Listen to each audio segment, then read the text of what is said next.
Z-score petition dismissed. Autopsy reports of 7 victims of the Mahara riots submitted to court. Man hospitalized after air rifle misfires.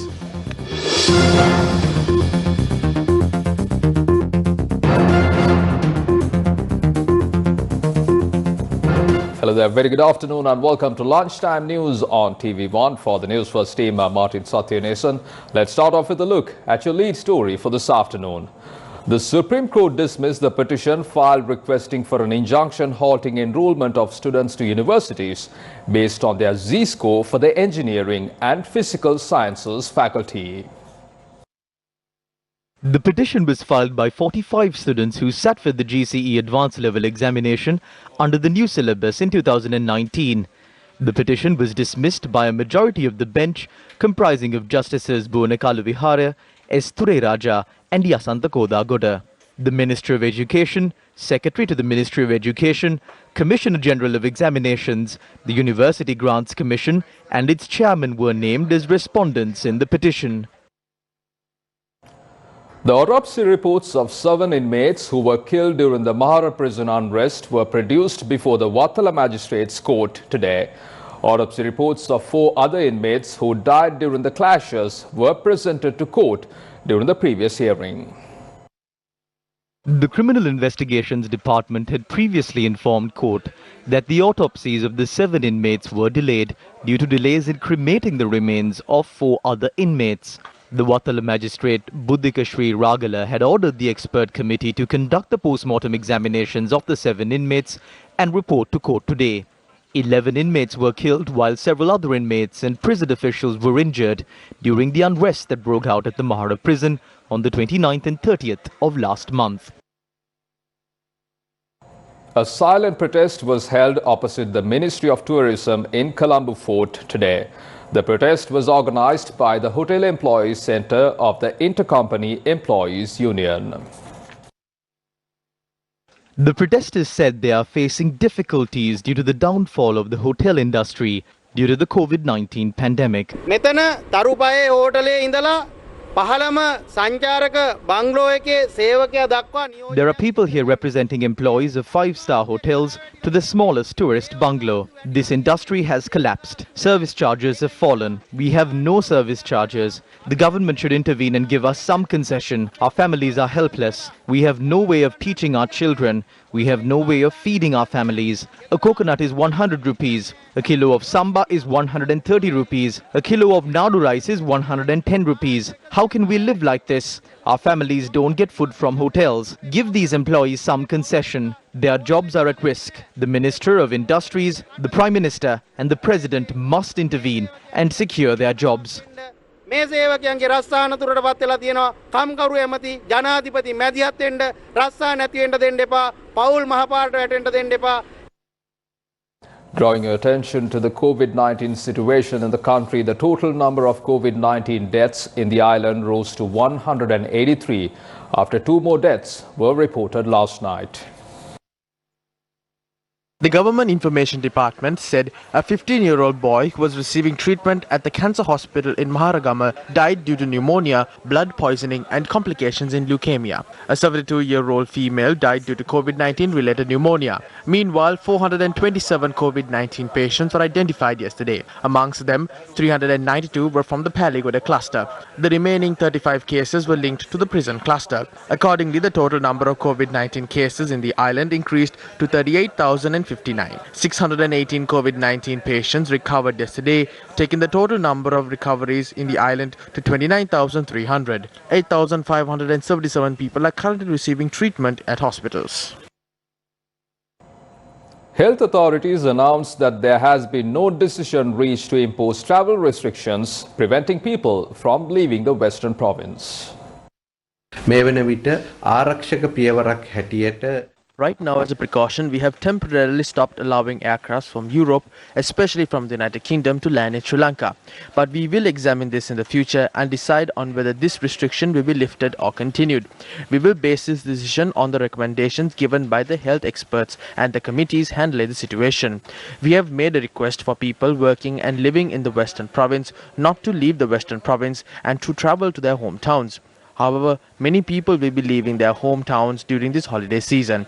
We are continuously making requests from the public in this regard, as we have decided as a policy not to restrict the movement of the people during this holiday season.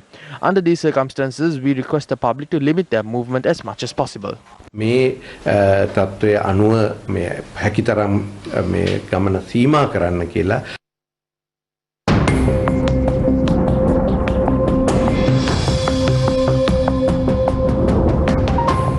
In your weather news, many roads in Batticaloa have been inundated due to the prevailing weather conditions.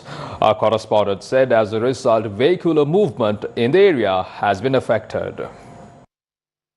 The Disaster Management Centre says due to the flooding, one person has died. He is a resident of Galevela. 4 others have gone missing. The residents of Sitandi 2, Sitandi 3 and Sitandi 4 near Chenkaladi in Batticaloa have been evacuated from their homes. Vehicular movement to the entry points of Sitandi, Irulakuluma is completely halted due to flooding. A boat service is currently in place. The water levels of several reservoirs under the Department of Irrigation have increased. Meanwhile, vehicular movement along the Polonnarua Batticaloa was disrupted due to Kotalia in Manampitiya being underwater.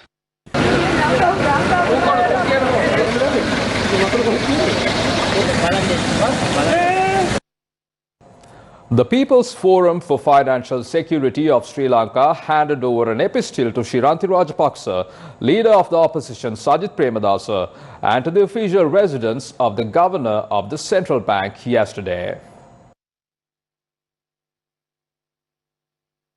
The People's Forum for Financial Security of Sri Lanka, through the epistle, were making representations on behalf of all depositors of The Finance Limited. The depositors at The Finance Limited have not yet received their money. The epistle that was handed over to Shiranti Rajapaksa and leader of the opposition Sajith Premadasa is titled The Christmas Cry. I raised questions regarding this in Parliament, but the government failed to answer them during the budget sessions. I will fight democratically with these people to bring a complete solution to this problem, and I will work hard to achieve a prosperous new year. The group then proceeded to the residence of the central bank governor, and the security officials at the gate received the epistle. Residents of villages in Sri Lanka continue to live in fear as a solution to the human-elephant conflict in rural Sri Lanka is far from becoming a reality. This is just one such example. Residents of Karuwalagaswawa, Murukwatavana, Makunwawa, Thenuwara and many other villages are forced to live in fear all day long. Wild elephants encroach on their villages without prior warning. Coconut, banana, watermelon and pepper plantations in these villages are all but gone. The people's hard work destroyed in a matter of minutes. According to the people in these villages, officials don't even care about what happens here anymore. We are constantly attacked by wild elephants. They destroy all our banana plantations. We cannot even go out at night. We have no solution to this. We are the ones who shout and scream these animals away. Although there is an elephant fence, the elephants break through them and destroy everything. We can't stay at home. We can't even go onto the road. The magnitude of the human-elephant conflict in the Putlam district was identified by the Gammadda door-to-door initiative. Meanwhile, one person was injured in Pumpuhar, Batticaloa after being shot by an air rifle. He has been admitted to the ICU of the Batticaloa hospital. The person handling the air rifle was testing the weapon and had fired it at the window of the house last night. The second shot from the air rifle hit a 55-year-old man who had come out of the house to look into what had happened. The injured man works as an attendant attached to the Batticaloa hospital. The man who fired the air rifle has been arrested. In his statement to the police, the suspect had said he aimed at the owl and misfired. musical show was organized for the COVID-19 patients receiving treatment at the Waligama Hospital. The musical show was organized by the Waligama Police, staff members at the hospital and the Divisional Secretariat. We leave you this afternoon with the footage of this musical show. I'm Martin Satyanesan for the Newsfirst team. Have yourself a wonderful day.